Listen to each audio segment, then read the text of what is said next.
Hello, viewers. I'm SB, And I'm Amabel. and welcome back to Amabel Goes to 4X School. I'm thinking probably the last episode of this particular game, which has been over for a couple of episodes now. Look at the nightmare that Pink is assembling over here. Look at their empire. Look at the size of it. It's pretty big. At a certain point, the value of additional cities starts being like, it's not that cities get bad to have, it's just that you're producing so much expansion, disapproval, and you have so many menus to manage. Like, the value of each city goes down a little bit, and you have to, like, you have to think about your time. You have to think about your real world human time. Anyway, so we are in the final area here. We are pushing hard on science, hopefully wrapping this up in, I don't know, like 20-something turns, because we do have 4 more technologies to pick up. This first one's going to take us 6 turns at our current level of research, and each technology you have increases the cost of future technologies. But at the same time, we are continuing to gain, like plus 10% science, and the numbers are also still going up. Now that all 3 Urkins have returned to the surface, clearly it is a world of monsters. The word monster being used here very weird and loosely. There were a bunch of monsters on the surface before any of the Urkins got here. Remember, we were here. So there's a bonus of some kind for being the first one to tame all 3 Urkins and unlock all 13 of their abilities. I don't care about that. We're doing just fine, thank you. You have to do that next game. We'll see. Urkin strats. Probably not. I don't know. Like, next game we'll be playing with the community patch, and it'll be a little bit easier to just hold on to Urkins, and who knows, maybe. But it's not, like, necessarily super productive, The Urkins are my favorite part. They're what I'm going to focus on. Okay, I mean, that's fine. You're allowed to do that. You're allowed to feel that way about it. Look at this. Even more food. Even more science. Manure has become just a very silly looking sort of sprawl as it reaches out to grab every single anomaly tile within its region. We never did level up the Museum of Auriga. The only thing it gives you is 20 extra approval, which obviously we don't need. Mm-hmm. But it is kind of interesting how, like, parts of the original city center are still not improved. We had other stuff to do all of the time. So we don't want to separate our army from our Urkins too much. I probably want to move the Urkins, honestly. We want to keep Chaka anchored here because Chaka is, of course, giving that large science bonus to all these cities, but we don't have to be in this spot. We just want to be in this region. Over here we'll be fine. Close enough to the cities that we're getting some protection from their garrisons. Oh, hey, and look at this shit. Pink, what are you doing? Now, to be clear, we don't need Fakir in the same way that we need Chaka. If we lose Fakir, we lose some dust. It doesn't really matter. But I am going to try to run Pink off on general principle. Yeah. All right, how's this going? The answer is we can buy that out. That's how that's going. This is something I noticed about your play style within the 2 games of Endless Legend that we've seen. Yeah, sort of a game and a 10th. I mean, you did lose the game, so the game did come to a conclusion. Yeah, but it was just a tiny portion of a thing. I mean, go on though, please. But that you tend not to be the aggressor. I mean, you do your expansion and whatnot, but you don't start shit. And then when people start shit with you, that's when you throw your weight around at them. Wow, short winter. That can be the case. I wouldn't say it's universally so. Okay, they want to do like a whole situation here. Blue has formally declared war on us. I will admit I did not. Which one is Blue? I did not see that one coming. Blue is this one. I. All right. You know that That's one. all they. That's That's all they have. that's their whole deal. Well, they are a single Right. they are a single Right. city faction. They are not allowed to found another city. So yeah, the thing you're saying is it can be true. Sometimes it depends on the faction I'm playing and the situation and whatnot. Like I do tend to play pretty internally engine buildy, which is probably not a big surprise to you. You've seen how I play like strategy board games and stuff. Yeah. But there definitely are Yeah. You always take the stuff I want. there definitely are situations where it makes a lot more sense to play aggressive, violent, and factions even where you kind of can't play any other way. For example, if you were to play necrophages. Yeah, so we've been attacked. I don't necessarily. These troops are okay. They've got some reasonable stats on some of them. They've got a lot of HP. And we got to talk about this. They got Skoros. They have their Guardian here. Okay. So if you look down the list of capacities that Skoros has there, you might see a concerning word or two. Each of the Guardians has a thing that makes them very unfair. It's like this is this Guardian's big special deal. Skoros' big special deal is that he does have access to mind control. He can steal your units. So we just have to be a little careful. I think it's a percentage chance on every unit that he lands an attack on to have them flip sides for 3 turns, I want to say. So that's something to watch out for, but we're gonna do our level best to repel this here. And I believe, wow, that's a decision. So whenever the area of a combat contains at least one tile of a city, the entire city is included in the area of the combat, which is why this thing is happening. Okay. That is not how we want that to be. We definitely want Fakir out here messing with people. Where are my reinforcement flags? Okay, my reinforcement flags are down here. So that guy's going to come in. One thing that's really great about the Guardians, they're big and they're very expensive, and just like resource to point of stat wise, they're not as good as just building infantry, pretty much. But the thing about the Guardian is that the Guardian takes up a single hex, and it shows up in your reinforcement flags in a single turn in a way that an 8-stack of infantry doesn't. So they're going to have that power on the field pretty shortly here, and we're going to have to figure out how we want to deal with it. I don't know. I want to say that the Urkins are immune to some debuffs, but I don't actually know if it's immune to the mind control. My guess would be, given that I don't see anything here that says it is, that it probably isn't. And so that's the thing we want to be careful about. Yeah.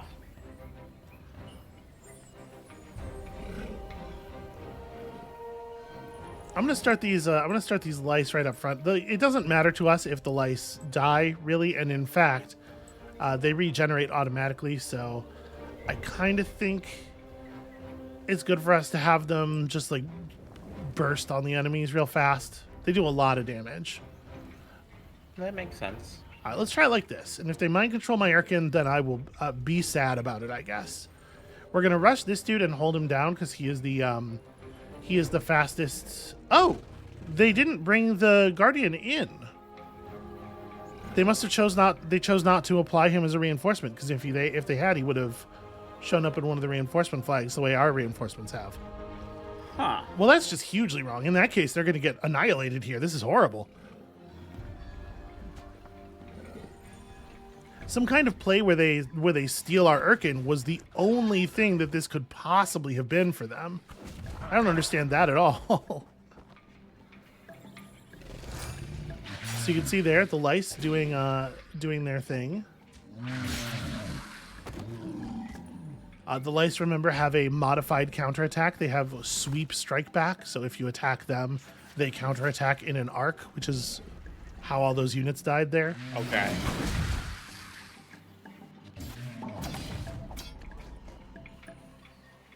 Yeah, and unfortunately, I don't really think like outside of the lice who have unusually low defenses, I don't really see these guys doing a ton of damage to us.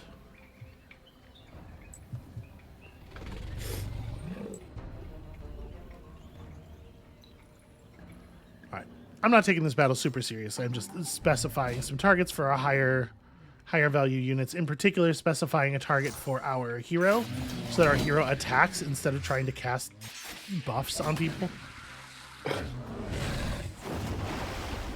So it'd be nice if we got some damage out. Right now, like 80% of our army's damage is coming out of this Urkin.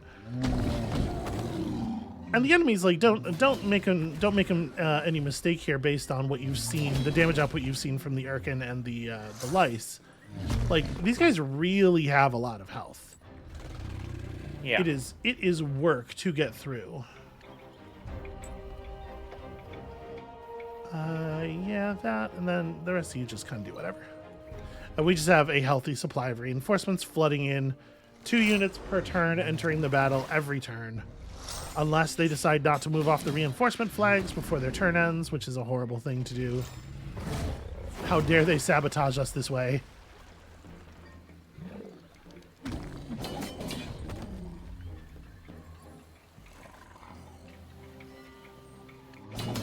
But yeah, as much as they really do have an impressive amount of health, they're never going to be able to kill us. This battle's going to devolve into a lot of this stuff, just groups of high health units slowly pounding at each other. Great, solid shooting there. Oh right, I forgot to give him an explicit order, so he defaulted to casting buff spells on people.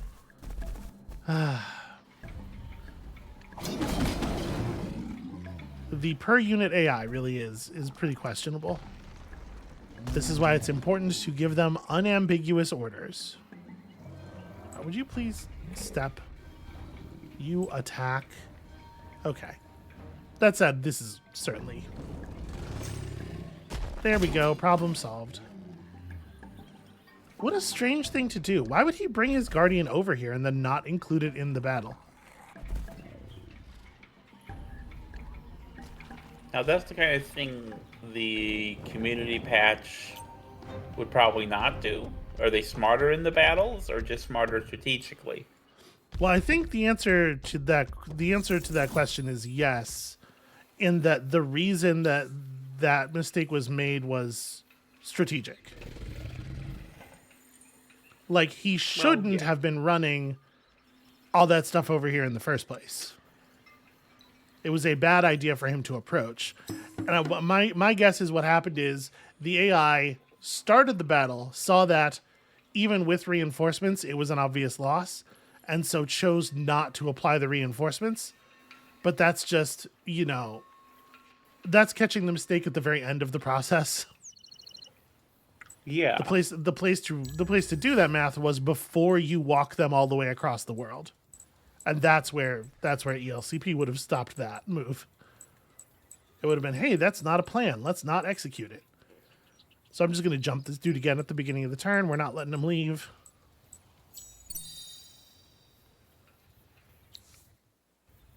Well, that's not... Everything's falling apart at the end here. Oh, what? Okay. That was a bit of game logic, exposed game logic, that was supposed to produce a line of text. This is like a lookup command for a line of text, but it didn't successfully do the lookup.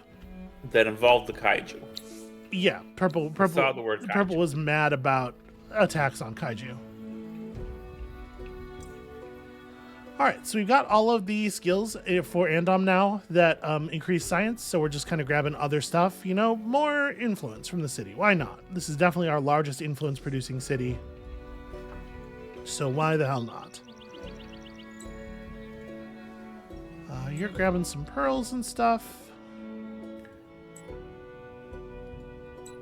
And down here, we're just gonna make sure this guy doesn't get away again. So he retreated, and then retreated. And each time he retreats, he loses 50% of... He loses an amount of health equal to 50% of his max. that sounds like it would kill you, but under normal circumstances, you're getting a little bit of health regen every turn. Okay. So 2 retreats almost kills you, which is why ELCP made the retreat penalty 60%. So that 2 retreats does properly kill you instead of leaving you 95% dead, useless, and like trivial but annoying to hunt down. Yeah. So we're just gonna knock this out real quick, and then at the end of this whole process, we basically we finished self-driving plows. Think about all of the population points, Amabel. Okay, I'm thinking about them. Calculate them. Do that math in your head. How many was it?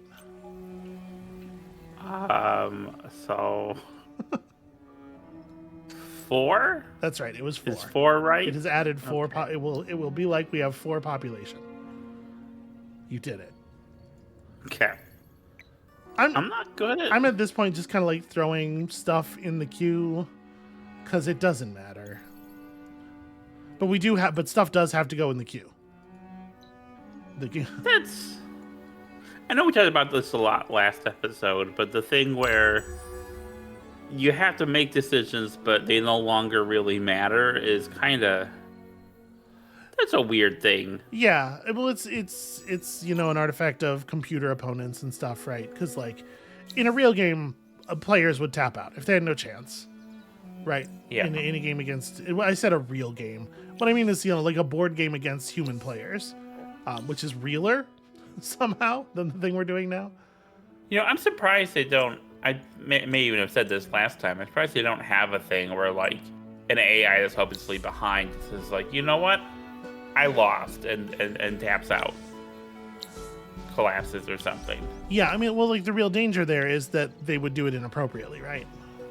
Well, yeah, because if you can't figure out a way of making it so that AI never taps out when they shouldn't, you really can't put a system like that in place. Because you'll have them just conceding games in a nonsensical way over and over again. Yeah, and you can't really seem to have AI, like, make good decisions generally. It's a weird problem. It's a tricky problem. Yeah. Okay, so we're being attacked. Blue is actually coming after us. For one thing, Blue is, now that they've declared war, they are going to start busting up our fortresses. And that's an annoyance. But it doesn't really rise to the level of anything other than annoyance. Like, I don't know that I want to spend the effort to do very much about it. Just continue to pop resources. I mean, obviously, this attack is going to come to nothing. I did manage to get our army back, just barely back in reinforcement range right before the battle happened. We're just going to auto. We don't have to show up manually for this one. Hey, look, they got munched. Who would have thought? And Iraku adds 15% HP to all of the units under his command. Incredible stuff. And on the Seer has somehow gained yet another level. Here's 20% more influence. Yeah, the biggest problem is just how do you make the AI understand what's going on? To which the actual answer, like the actual how computers work answer is you literally can't do that, right? Like that's not how computers work. How do you make the AI appear to understand what's going on enough to behave in a way where it seems like it understands? That's more possible, but still for a lot of reasons fundamentally intractable problem. Apparently, obviously, like the person who made ELCP was able to make it work to some degree. Yeah. It's interesting because like in the board game space, especially in the historical corner of it, there is a tendency to have like solo bots. Yes. Or flowcharts or whatnot, which usually aren't very good at the game. And I find games designed for solo instead of like being multiplayer games adapted for solo. Mm-hmm. I tend to find those more compelling. And in solo games that I've designed where you have some kind of adversary, that you're trying to conquer or whatnot, um, I don't even have them function the way a player would, Right. right? Because Yeah. I just have you working within and against a system. And it's interesting that because this is a genre that, as far as I can tell, is built from first principles of like a multiplayer thing, but is like heavily played solitaire, that it just kind of stuck with this kind of imperfect solution. And that, I mean, do you have a 4X game where you're really the only game in town and like you're competing against the system, or there are other things that don't function the way players do? Or Yes, there's one game I am aware of that works that way. That is the thing you are describing is John Schaefer's At the Gates. Okay. Is that on the curriculum? It is. Yeah, we're gonna get to it. Because it is like it's sort of fascinatingly more of a 4X than any other 4X, and simultaneously definitely not a 4X. Okay. Because of the ways that it, like, depending on how you define it, I don't want to be like definitely not a 4X. Hey, guess what, asshole? You're not able to maintain this whole situation with your one little fleet. Get fucked. How do you define a 4X? What are the 4Xs? What are the 4Xs? Okay, those are two different questions. You must defeat your 4 evil X's. What are the 4Xs? Is the answer to that is they are explore, exploit, expand. Explore, expand, exploit, and exterminate. Okay. And those are supposed to be basically like the 4 spheres of interaction in these games. Look at the great big empire plan we're buying. Woo! We have That's pretty good. lots of resources.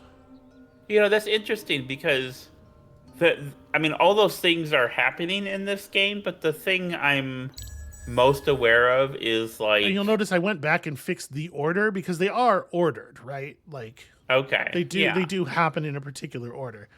Personally, I think that explore, expand, exploit is the fun part of the games.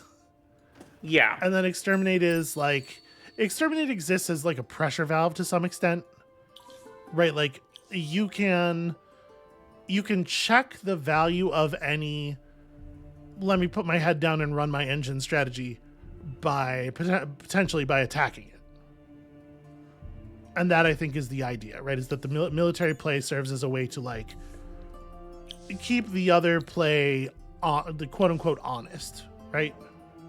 So let me ask you a question. What one of those spheres, if any of them, accounts for the... I'm purchasing a fleet, by the way. That's what I'm doing. For here. the choosing what technologies to research, choosing what buildings to build, where to put your people.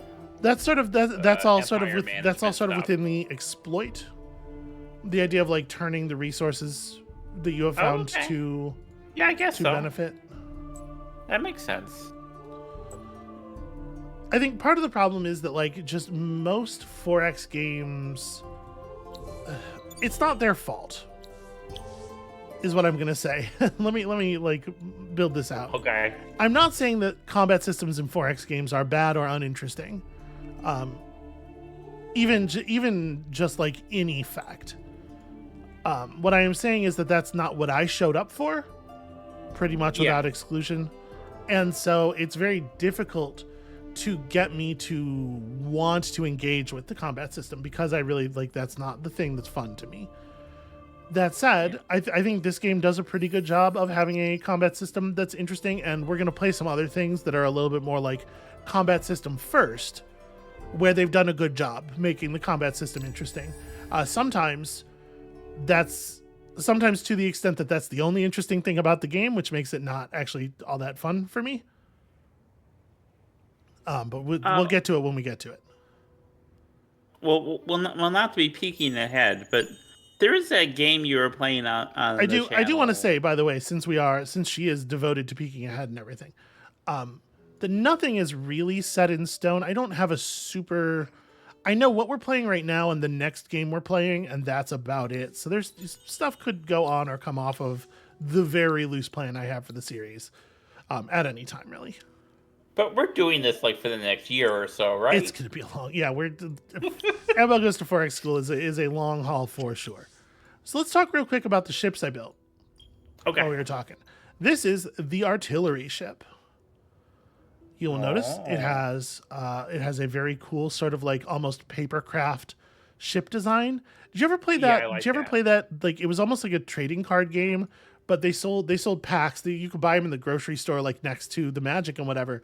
But they were packs of like thin cardboard sheets of 3D assemblable pirate ships. The game was just called Pirates or something. No, I've never heard of this. That sounds rad. It was a tactical combat game with little buildable ships. I was super into it. This looks like a ship from that, is all I'm saying. Sorry, it's a digression.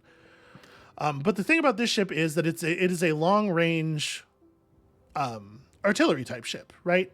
Mm-hmm. These ships are usable for fucking up cities and stuff. Like you can actually attack a city from the ocean and blockade it and stuff.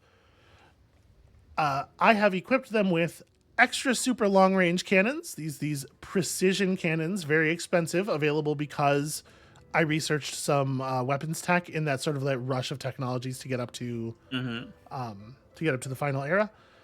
And these things serve as a pretty good counter to the fire ships that a lot of the AI fleets are made out of, because those fire ships are effectively heavy infantry, you know? Okay. Big, slow moving, very hard to beat in close combat. Artillery ships, you just blow them up before they get close. So that is why I have chosen this particular vessel to be the instrument of their destruction. And let's just have a quick look over here. Will they fight us? Nope, they're like, oh no, that's a terrible idea. All right, so we're just gonna hang out here for a second, blow that fleet up, and then start reclaiming stuff. And in the meantime, there is a dust eclipse on, so I am like running around and trying to interact with ruins and stuff, because hey, free resources. You know how it goes. Yeah. What I was going to ask you is that game you were playing on your channel a few months ago with like the magic and the Songs of Conquest is the game you're talking about. Yes. Is that a 4X? Not really, I would say, for a couple of critical reasons. All of so like the map is already developed more or less in that game. When you start the match, the locations for settlements are all predetermined.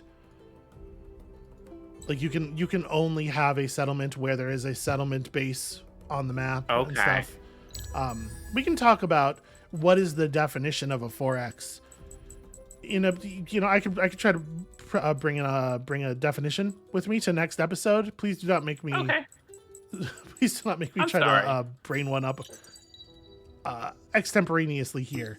All right. In the middle of doing everything else. So here, I do want to just show you the kind of thing that's going to be happening in a lot of these combats. Oceans are now battlefields. Oceans are now battlefields.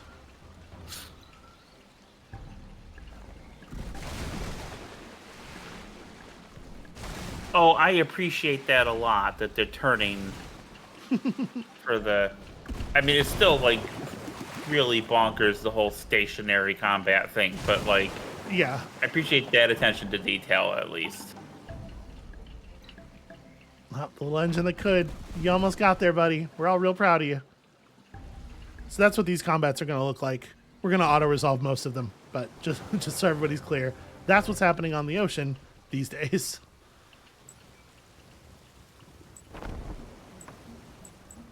And our ships have 10 movement speed,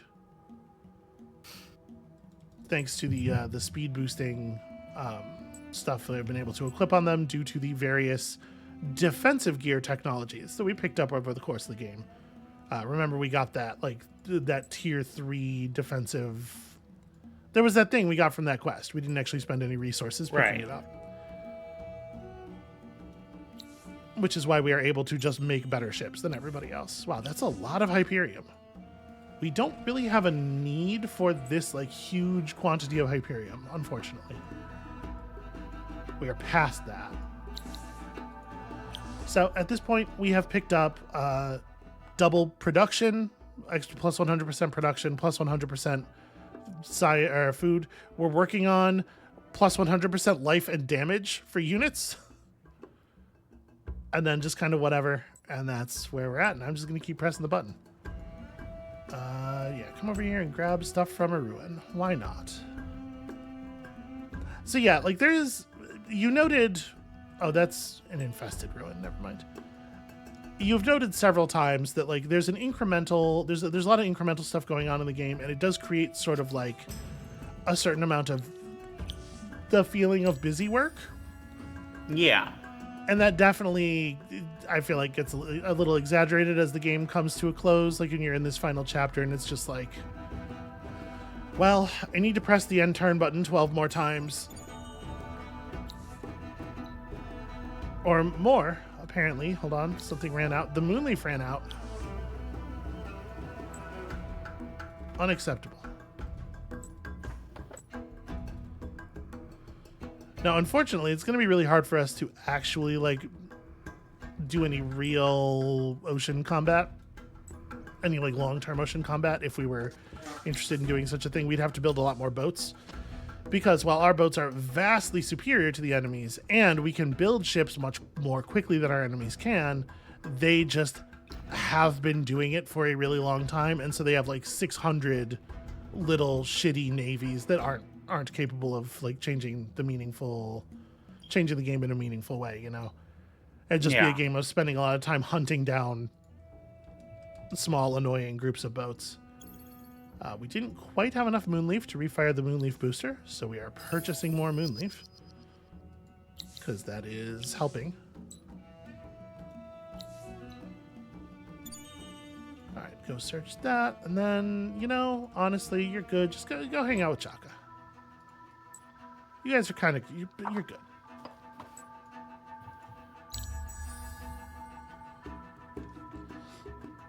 We're about to finish a bunch of those science stockpiles that we started building quite some time ago. So we'll just keep running science stockpiles to make sure that our research rate stays as topped up as possible.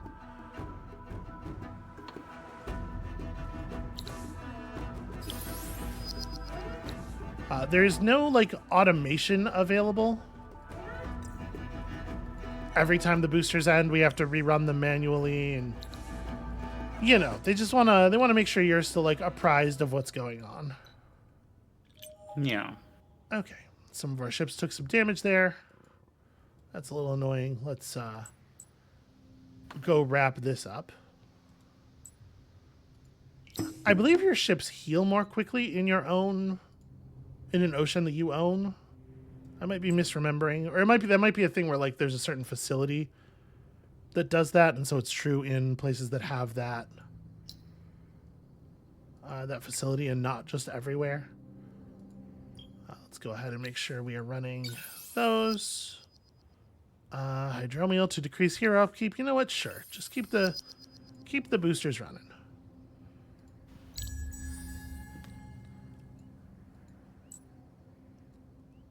So yeah, I have kind of a loose list of the things that I want to visit. Not because I think it's an exhaustive list of the 4X's, because the things they include or the things they don't include or like the decisions they make are interesting.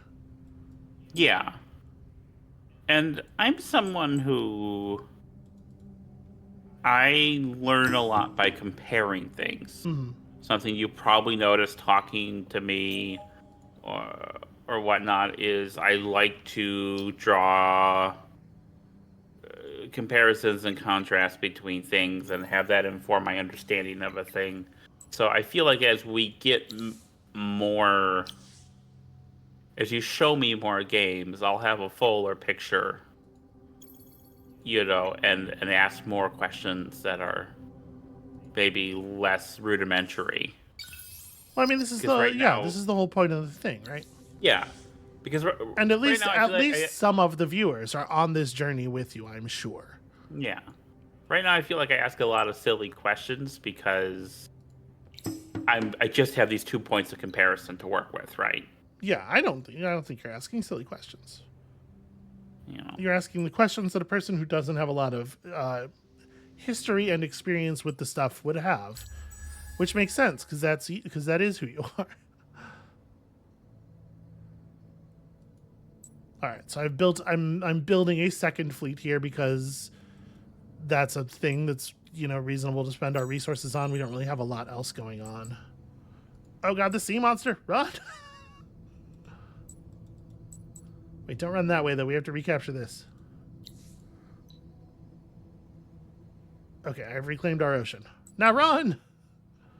I appreciate that there are sea monsters and kaiju and so whatever this is. Believing that Aurican anomalies are signs of the gods' blessings, a new cult generates influence from anomalies. Every anomaly is producing +4 influence. This is a tremendous amount of additional influence for us. But it also doesn't matter, It's much too late and there won't be another Empire plan phase. So we are going to win the game before that. All right, we have so many science stockpiles. I think we are probably stockpiled up through the end of the game would be my guess. Okay. But we're going to keep building them because when cities are building science stockpiles, they aren't asking me what to do.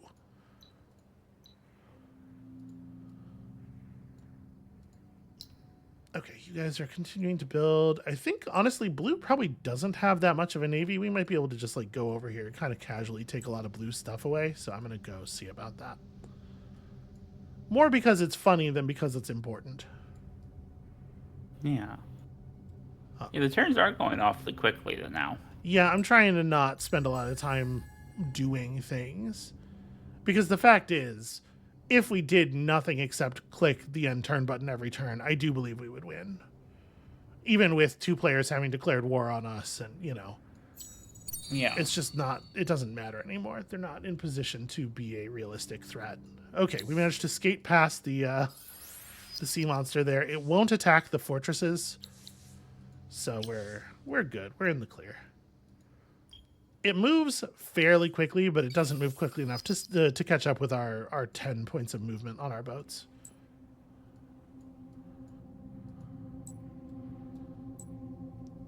All right, do you have proper garrisons down here? What's this look like? Ah, what it looks like is mine. Take that, nerd. Nerd. That's right, you tell him, baby. Fuck him up, Socrates.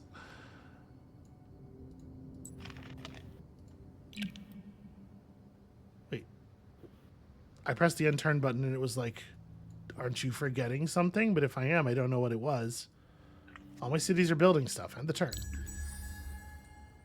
There's a little noise that it makes when you have forgotten to put something in a build queue or whatever. Okay, the eclipse has come to an end. That's fine. It is a little sad. Now we're back down to a normal amount of move speed. You know what? Let me gather these groups up a little bit. Yeah, and I don't really want this fire ship to get to do the thing it's trying to do. So this right here is a notification that has gone out to all players. Everybody knows that we are 4 of the 5 things necessary for the scientific victory. The thing to do now, of course, is for everybody to put their boots to us at once, but the fact is they don't own enough boots and their boots aren't big enough. So, 5 turns until Dust-Driven Distillery pushes us over the top. So yeah, this is a problem you're going to see with a lot of these 4X games, this ending issue. And again, it's not really their fault. It's just there's an intractably difficult problem. So there is a question of why can ELCP produce, more compelling outcomes? And I think part of the fact there is that at its heart, Endless Legend really isn't that complicated. Yep, just getting attacked in random places. Endless Legend's not that complicated and it's not that hard to play. I do think that it would be like to try to do a similar thing for, say, Endless Space 2. I don't know that you could. I don't know that you could get AI to produce, good enough results in Endless Space 2 because it's fundamentally just a much more complicated game. Is that one that's on the list? That is the thing that's the thing we're doing next. Not to throw too great of a spoiler here. But yeah, we do. We'll talk about like Space 4X's and the importance of the Space 4X when we get to it. But yeah, that is for sure the thing that should go next, in my opinion. All right, so we're just continuing to gain bonuses and whatever. Combats is happening. Ships is getting blown up. We're running from sea monsters. Oh no! They discovered the yellow bathysphere. I forgot. You did such a good job, little buddy. I forgot that we had just left it in the garrison down here. Oh well. So I mean, like the thing they're doing, it is reducing our effectiveness, right? They're shearing off parts of our resource generation network. Like this stuff should, in theory, matter. It's just that we are no longer reliant on like the base. We have so much stuff built up that even if all of our income stopped now, we would still win the game in 3 turns, I think. It's just a little bit too late. So we're going to grab this dude. Part of the reason I want to commit this really fast at the beginning of the turn is that it locks the sea monster in place because the sea monster is inside the battle area. Even though it's not participating in the battle, like this part of the map is time locked effectively. Okay. So that gives me time to move my other ships around. John Port, you did it. You leveled up, buddy. What a good buddy. John Port, the Shadow. Sorry. It's such a cool name. It's such a cool name. Don't let anybody tell you different. It's a pretty good name. Okay. Nope. Don't need to relaunch anything. Everything's good. We're just pressing buttons here. Okay, so now we have 2 fleets of ships. Both of them just like pretty good. Just kind of doing whatever. To no end, because the dust-driven distillery is nearly complete. I am going to try to recapture this ocean region before the end of the game. There's nothing they can do to stop me. Unless it turns out there's a great big garrison up here, in which case that would suck. We did it. It's orange again. I am being attacked in other locations. Also, we completed a legendary deed. Be the first to have a city with at least 15 districts. I guess I did do that. We've learned some secrets of propaganda. Cool. Blue continues to grab our undefended, fortresses, just kind of out in the middle of nowhere, which is, yeah. They should have noticed earlier, but it is absolutely the case that we have an empire that we cannot defend, not even close. I guess this is an unusual thing, which doesn't really relate as much to this as like a non-historical 4X, but that relates to the historical ones, where once you're within your victory condition, you don't really care about the defending your empire or whatnot. Yeah, no, there's no future, right? Yeah. The game now, the world has ceased to exist. What do I care what the situation on the table is? So we've done it. Morgar has achieved victory. Parentheses, scientific. It's true, I did do that. We're gonna jump over to the score screen here. So we got our five things. You can see eventually the overall score started showing pink as even more dominant. This is us down here. We had 1,600 score points. They're really kicking our ass, Amabel. Didn't feel like it. Yeah. Again, the score systems are very abstract, and the score systems are sort of a very simple mathematical microcosm of the grand AI problem, which is just like it's actually very difficult to point to the factors that determine who is winning. Like, what are you supposed to count? What is the thing that you can have on the graph the whole time Yeah. that like makes sense as a score? Obviously, like even in board games, we can't really do this even in a system where like victory points are the thing that make you win because, you know, engine building or whatever, like the person who has the most victory points 4 turns before the end of the game is not necessarily the person who's winning. So Yeah, it's a tricky, it's a very true. difficult problem.